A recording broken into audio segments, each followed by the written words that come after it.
আমি ইতিমধ্যে এতিয়াৰ পৰা নহয়, আমি প্ৰায় এবছৰ আগৰ পৰা প্ৰস্তুতি চলাইছিলোঁ যে দেশৰ প্ৰধানমন্ত্ৰী নৰেন্দ্ৰ মোদী ডাঙৰীয়া দেশখনৰ উন্নয়নৰ বাবে তেখেতক তৃতীয়বাৰৰ বাবে আমি প্ৰধানমন্ত্ৰী আমি তেখেতক বনাব লাগিব আৰু ইয়াৰ কাৰণে আমাৰ প্ৰস্তুতি এবছৰ আগৰ পৰা আমাৰ প্ৰক্ৰিয়া চলি আছে।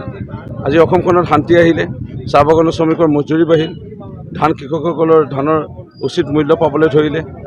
আজি দুৰ্গম অঞ্চলত হাইস্কুল মডেল স্কুল আজি নিৰ্মাণ হৈছে।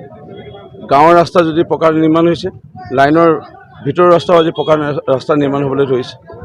আজি কংগ্ৰেছৰ যিটো আছিলে দুৰ্নীতি, আজি সেই দুৰ্নীতি একেবাৰে নিক্ষেপ কৰি শেষ কৰি ভাৰতীয় জনতা পাৰ্টি চৰকাৰে আজি এটকাও নোহোৱাকৈ APSC পৰীক্ষা টকা লেনদেন এইবোৰ নোহোৱাকৈ স্বচ্ছতাৰে নিযুক্তি লাভ আজি ব্যৱস্থা গ্ৰহণ কৰিলে। তৃতীয় বৰ্গ চতুৰ্থ বৰ্গ আজি দুখীয়া শ্ৰেণীৰ লোকৰ বাবে বা আছাম পুলিচ কমাণ্ডো বেটেলিয়ান যিকোনো আজি নিযুক্তিতে যদি চাই স্বচ্ছতাৰে নিযুক্তি প্ৰদান কৰিলে। আজি খেল মহাৰণ সাংস্কৃতিক মহাৰণৰ যোগেদি খেলৰ এটা সংস্কৃতিৰ এটা পৰিৱেশ সূচনা হ'ল।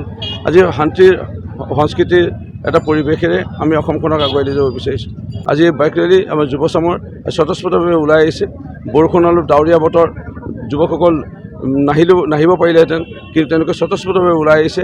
হাজাৰ আজি যুৱক ওলাই আহিছে।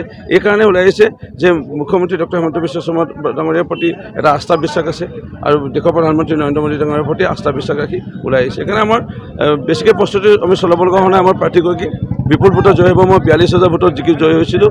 তেখেতে 45,000তকৈ অধিক ভোটত আমি জয় কৰাৰ পণ বান্ধি দিছোঁ আৰু সেই লৈ পেলাই আমি কাম কৰি আছোঁ।